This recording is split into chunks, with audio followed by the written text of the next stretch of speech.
बेटे को बिना पैसे दिए सामान उठाना सिखाता है। बस एक इशारे पर बेटा सब समझ जाता है। वो अपनी पसंद के स्नैक्स बैग में डाल लेता है। फिर वो कुछ नूडल्स लेना चाहता है, लेकिन वो काउंटर पर बैठे सेल्समैन की नजरों के ठीक सामने थे। तभी पिता एलेक्स सही वक्त पर आकर सामान देखने का नाटक करता है ताकि उसकी नजरें भटक जाएं। दोनों का तालमेल इतना बढ़िया है कि वो कभी नहीं पकड़े गए। ये एक अजीब सा परिवार है। ये लोग सामान खरीदने के लिए कभी पैसे नहीं देते, बस चोरी करके ही अपना गुजारा चलाते हैं। पिता बेटे को सुपरमार्केट से चोरी करना सिखाता है। माँ सारा लॉन्ड्री से कपड़े चुराती है और बेटी क्लब में काम करती है। यहाँ तक कि रिटायर हो चुकी दादी भी गेमिंग जोन में जाकर गेम खेलती है। लेकिन खून का कोई रिश्ता न होने के बावजूद चोरों के इस परिवार ने लाखों लोगों के दिल जीत लिए और उन्हें रुला दिया। इस फिल्म ने न सिर्फ जापान में करोड़ों की कमाई की, बल्कि रिलीज होते ही कई बड़े एशियाई अवार्ड्स भी अपने नाम किए। ये है साल 2018 में रिलीज हुई फिल्म शॉपलिफ्टर्स। आज की चोरी काफी अच्छी रही। उन्हें काफी सामान मिल गया था। घर लौटते समय उन दोनों को पड़ोस के एक घर से बर्तन टूटने की आवाजें आई। दरवाजे की दरार से उन्होंने देखा कि एक छोटी बच्ची पतले कपड़ों में खड़ी थी। ऐसा नहीं था कि एलेक्स ने बच्ची लिली को पहली बार देखा था, लेकिन आज की आवाजों से लग रहा था कि घर में काफी झगड़ा हो रहा है और मौसम भी बहुत ज्यादा ठंडा था, इसलिए वो उस भूखी और सहमी हुई बच्ची को अनदेखा नहीं कर सका। आखिरकार एलेक्स का दिल पसीज गया और वो उसे अपने घर ले आया। उसकी पत्नी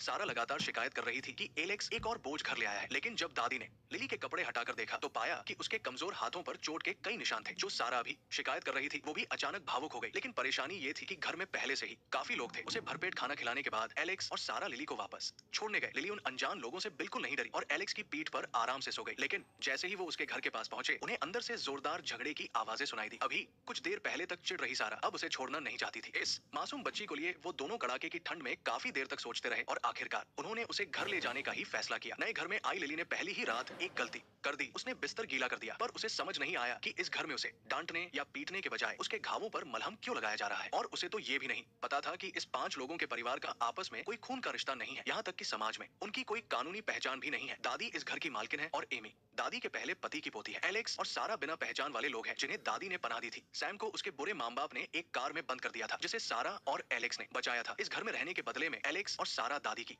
देखभाल करते हैं। अब ये 5 लोगों का परिवार 6 लोगों का हो गया है। वो नाले के चूहों जैसे हैं जिन्होंने एक और छोटे चूहे को अपने साथ रख लिया है, जो एक अंधेरे कोने में एक दूसरे का सहारा बने हैं। दादी के अलावा कोई भी बाहर की दुनिया के सामने नहीं आता। अगर कोई मिलने आता तो सैम लिली को लेकर बाहर चला जाता। कानूनी पहचान न होने की वजह से सैम और लिली स्कूल नहीं जा सकते थे। वो बस सड़कों पर ही घूमते रहते। अपनी उम्र के बच्चों को हंसते खेलते देखकर सैम अंदर ही अंदर बहुत जलता था, पर फिर भी लिली के सामने खुद को मजबूत दिखाता था। लिली जैसी अनजान बच्ची को लेकर सैम के मन में उत्सुकता तो थी, पर वो ये भी नहीं चाहता था कि वो उनके परिवार का हिस्सा बने। घर के अंदर भी लिली को रखने या न रखने पर बहस चल रही थी। एमी का मानना था कि उसे रखना अपहरण कहलाएगा और इससे और भी मुसीबतें खड़ी होंगी। लेकिन जो सारा पहले उसे घर से निकालना चाहती थी, वही अचानक उसके बचाव में बोलने लगी। छोटी सी लिली को भी शायद लगने लगा था कि उसकी वजह से परिवार पर बोझ पड़ रहा है। यहाँ तक कि खाना खाते वक्त भी वो एक कोने में छिप जाती थी और जब भूख बर्दाश्त नहीं होती थी तभी लिली बाहर आती थी। दादी ने तुरंत फैसला किया कि लिली यही रहेगी, लेकिन किस्मत शायद इस परिवार पर मेहरबान नहीं थी। एक दिन एलेक्स को काम की जगह पर चोट लग गई और उसे एक